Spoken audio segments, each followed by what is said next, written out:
अस्सलाम वालेकुम स्टूडेंट्स। आज हमारा लेक्चर नंबर 1 है एक्सरसाइज 3.4 क्लास 10 सब्जेक्ट मैथ। इसमें हमारे पास ना क्वेश्चन नंबर 1 दिया है कि प्रूव्ड है a ratio b is equal to c ratio d if. अब कह रहे हैं आपने प्रूव ये करना है कि a ratio b is equal to c ratio d आपको आंसर है इफ अगर हमारे पास ये क्वांटिटीज दी हैं 4a plus 5b over 4a minus 5b is equal to 4c plus 5d over 4c minus 5d। अब यहाँ इस्तेमाल करना है अपने कंपोनेंट और डिविजन थ्योरम का, ठीक है। अब वो है क्या, अगर हम सपोज करते हैं हमारे पास ना ये a ratio b is equal to c ratio d हमारे पास है, यानी क्वांटिटीज दी हैं a ratio b is equal to c ratio d। जब लगाना है अपने कंपोनेंट और डिविजन थ्योरम तो मेथड क्या है कि आप वो लिखें जो ओवर ऊपर है, जैसे a फिर प्लस जो आपका रेशो आगे वाला होगा ओवर a, फिर आपने लिखना है माइनस ये वाला, यानी इसको हम ऐसे लिख सकते हैं कि a over b is equal to c ratio d, ठीक है। यानी रेशो का मतलब हमारे पास ओवर होता है a over b is equal to c over d। अब इसको ये हमने अप्लाई किया अगर कंपोनेंट डिविडेंड थ्योरम, वो क्या है कि a प्लस b ऊपर वाला प्लस नीचे वाला, फिर ओवर लगा के ऊपर वाला माइनस नीचे वाला, सेम है c प्लस d और c माइनस d। अब यहाँ भी आपने नहीं यूज करना है कंपोनेंट और डिविजन थ्योरम का, ठीक है। यहाँ हमारे पास ओवर ऊपर है 4a प्लस 5b है, ओवर में 4a माइनस 5b है, सेम है 4c प्लस 5d है, 4c माइनस 5d। यहाँ लिखना है हमने बाय कंपोनेंटो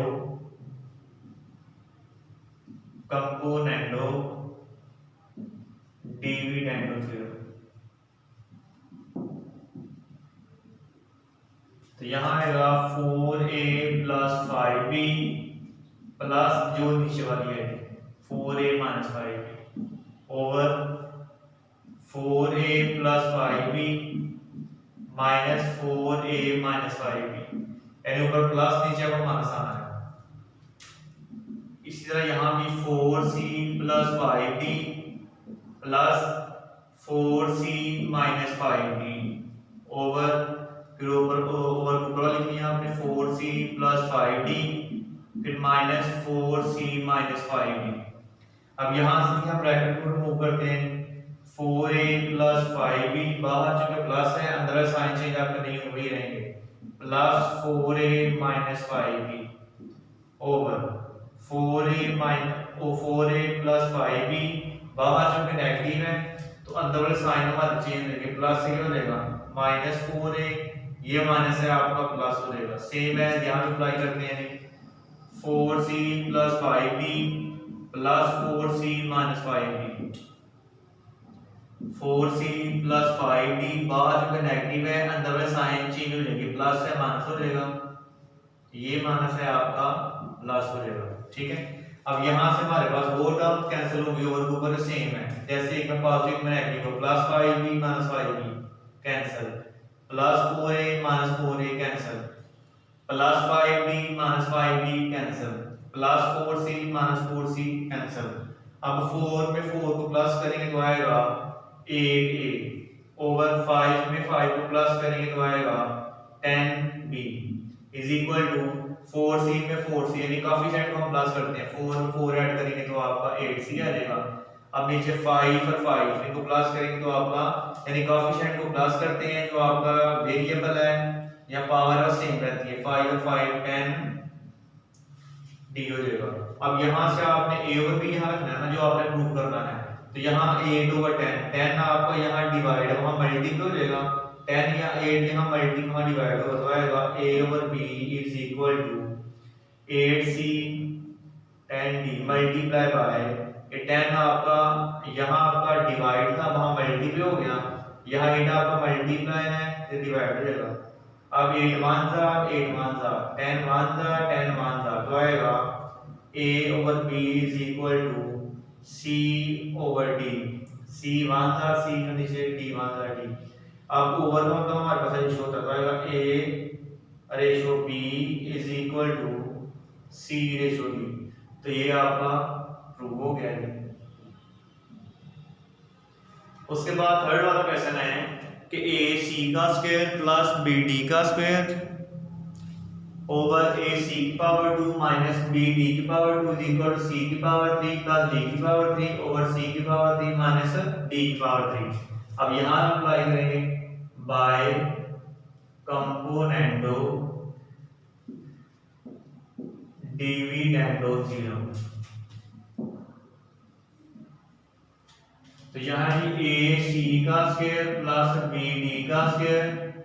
प्लस ए सी का स्क्वायर माइनस बी डी का स्क्वायर ओवर, यानी वो टर्म जो ओवर के ऊपर होल किया हमने प्लस जो नीचे वाली होगी सेम है ऊपर वाली माइनस नीचे वाली, ए सी का स्क्वायर प्लस बी डी का स्क्वायर माइनस ए सी का स्क्वायर माइनस बी डी का स्क्वायर इज इक्वल टू सी की पावर 3 प्लस डी की पावर 3 प्लस सी की पावर 3 माइनस डी की पावर 3 ओवर सी की पावर 3 प्लस डी की पावर 3 माइनस सी की पावर 3 माइनस डी की पावर 3। अब ये की जो ब्रैकेट आपको खत्म करना है आपने ए सी का स्क्वायर प्लस बी डी का स्क्वायर प्लस ए सी का स्क्वायर माइनस बी डी का स्क्वायर ओवर ए सी का स्क्वायर प्लस बी डी का स्क्वायर, बाहर चूंकि नेगेटिव है अंदर में साइन चेंज लेंगे प्लस का माइनस हो जाएगा, ये माइनस है ये प्लस हो जाएगा, सी की पावर 3 डी की पावर 3 प्लस सी की पावर 3 माइनस डी की पावर 3 ओवर सी की पावर 3 डी की पावर 3 माइनस सी की पावर 3 प्लस डी की पावर 3।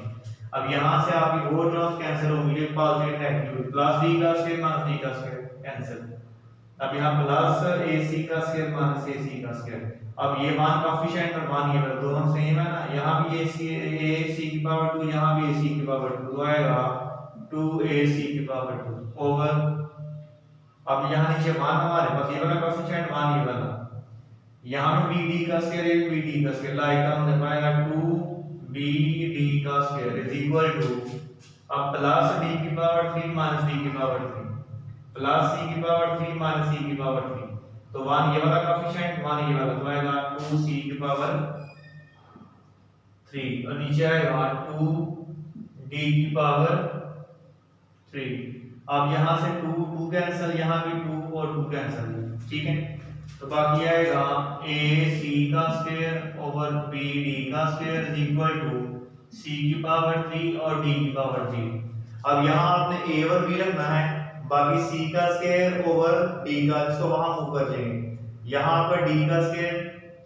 डिवाइड वहां मल्टी हो जाएगा, यहां c का स्क्वायर आपका मल्टी वहां डिवाइड होगा, तो आएगा फिर a over b is equal to c की पावर 3 d की पावर 3 d का स्क्वायर ओवर c का स्क्वायर। अब यहाँ पे c की पावर 3 या c की पावर 2, ये c की पावर 2 c की पावर 2 से कट गया, ऊपर c की पावर 1 आ जाएगा, सेम है ये d की पावर 2 ये d की पावर 3 d की 2 से कट गया तो d की पावर 1 आ जाएगा, तो ये हमारा आंसर है। अब इसको लिख सकते हैं a ratio b is equal to c ratio d, तो ये प्रूव हो गया। अब इसका जो आपने डेरिवेटिव करना होगा एक्सरसाइज 3.4 क्वेश्चन नंबर 1 के आपने 1 से लेके 4 तक आपने पार्ट करने हैं, आपने घर में इनकी प्रैक्टिस करनी है और इनका आपने होमवर्क करना है।